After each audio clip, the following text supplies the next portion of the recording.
नमस्कार दोस्तों। क्या सच में हमें अपने कर्मों का फल भोगना पड़ता है? आइए जानते हैं एक कहानी के माध्यम से। एक राजा था। वह बहुत धर्मात्मा और न्याय करने वाला था। वह भगवान का भी बहुत बड़ा भक्त था। उसने ठाकुर जी का मंदिर बनवाया और एक ब्राह्मण को उसका पुजारी नियुक्त कर दिया। वह ब्राह्मण बहुत ही अच्छा और बड़ा ही धर्मात्मा था। वह राजा से कभी भी कुछ नहीं मांगता था। उसके स्वभाव से राजा भी बहुत ही प्रसन्न थे और उसे राज मंदिर में पूजा करते हुए 20 वर्ष हो गए थे। उसने कभी राजा से किसी प्रकार का कोई प्रश्न नहीं किया। फिर एक बार राजा को एक पुत्र पैदा हुआ। उसने उसे पढ़ा लिखा कर बहुत विद्वान बनाया और उसकी शादी एक सुंदर राजकन्या से करा दी गई। शादी की रात को राजकन्या को नींद नहीं आई और वह इधर उधर घूमने लगी। जब वह अपने पति के पलंग के पास आई तो उसने देखा कि हीरे जवाहरात से जड़ी एक तलवार वहां रखी है। उसने उस तलवार को मयान से बाहर निकाला तो वह तलवार बिजली के समान चमकने लगी। यह देखकर वह डर गई और डर के मारे वह तलवार उसके हाथ से छूटकर राजकुमार की गर्दन पर जा गिरी और राजकुमार का सर कट गया और राजकुमार की मृत्यु हो गई। वही राजकन्या अपने पति के मरने से बहुत दुखी हुई और वह यह सोचकर बहुत डर गई थी कि अगर मैं सबको सच बताऊंगी तो कोई भी मेरी बात पर विश्वास नहीं करेगा।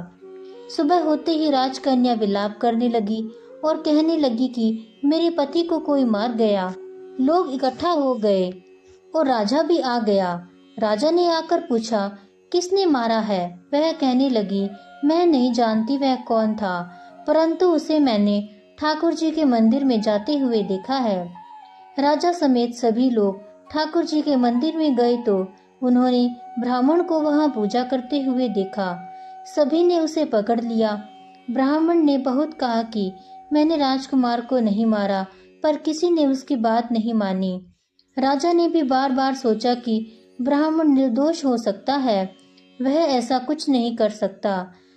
लेकिन सभी के कहने पर राजा ने ब्राह्मण से कहा, मैं तुम्हें प्राण दंड तो नहीं देता, लेकिन जिस हाथ से तुमने मेरे पुत्र को तलवार से मारा है उस हाथ को काटने का आदेश देता हूँ।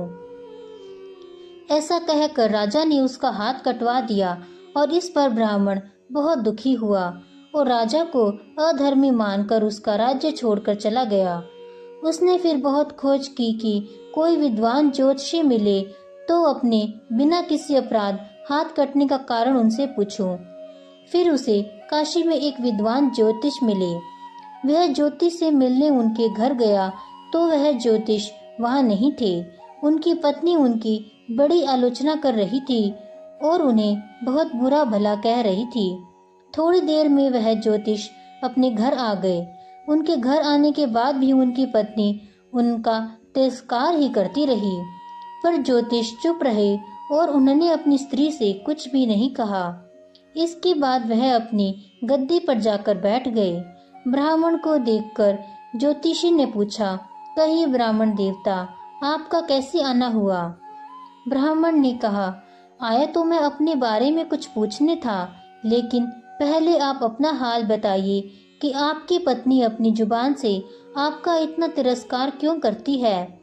तब ज्योतिषी ने कहा, यह मेरी स्त्री नहीं, मेरा कर्म है। दुनिया में हम जिसे भी देखते हैं, भाई हो, पुत्र, शिष्य, पिता या कोई भी संबंधी, वह सब हमारा अपना ही कर्म है।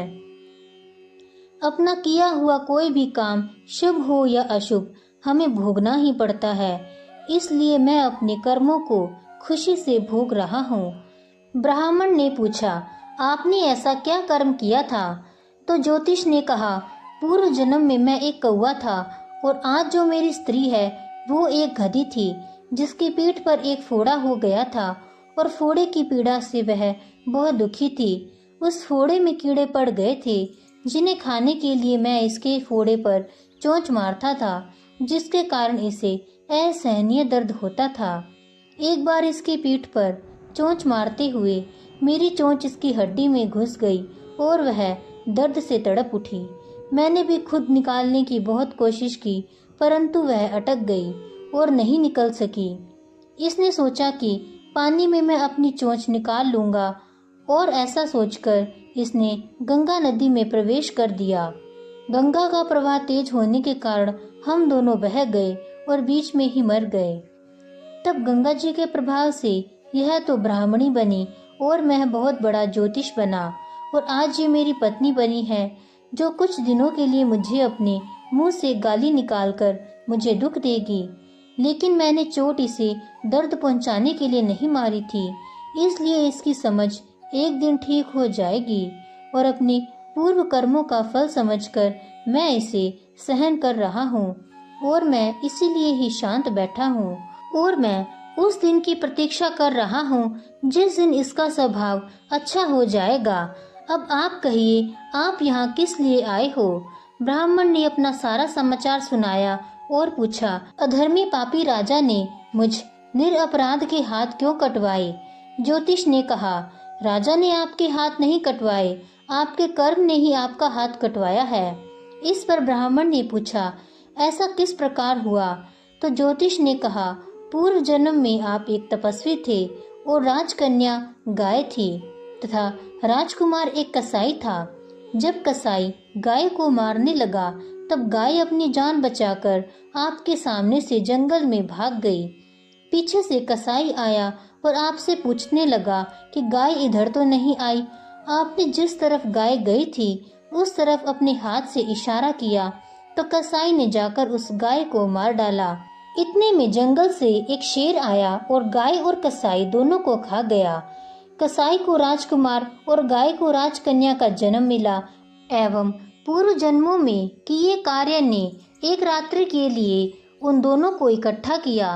क्योंकि कसाई ने गाय को हंसिए से मारा था, इसी कारण राजकन्या के हाथों गलती से ही सही तलवार गड़ने के कारण राजकुमार का सर कट गया और वह मर गया।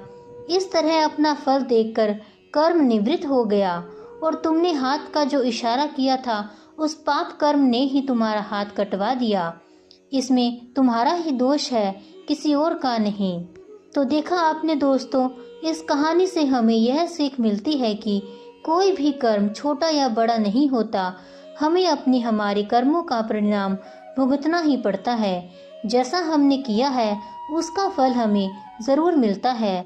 इसलिए हमें अपने कर्मों को सावधानी से चुनना चाहिए ताकि हम दूसरों को नुकसान ना पहुंचा सकें और अच्छे कर्म करके समाज में सहायता कर सकें।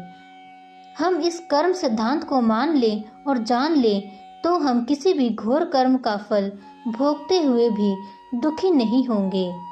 आशा करती हूँ कि आज की कहानी आपको अच्छी लगी होगी। अगर आपको यह आज की कथा अच्छी लगी है तो मेरे चैनल को सब्सक्राइब ज़रूर कीजिएगा और इस वीडियो को लाइक करके सबके साथ शेयर ज़रूर कीजिएगा।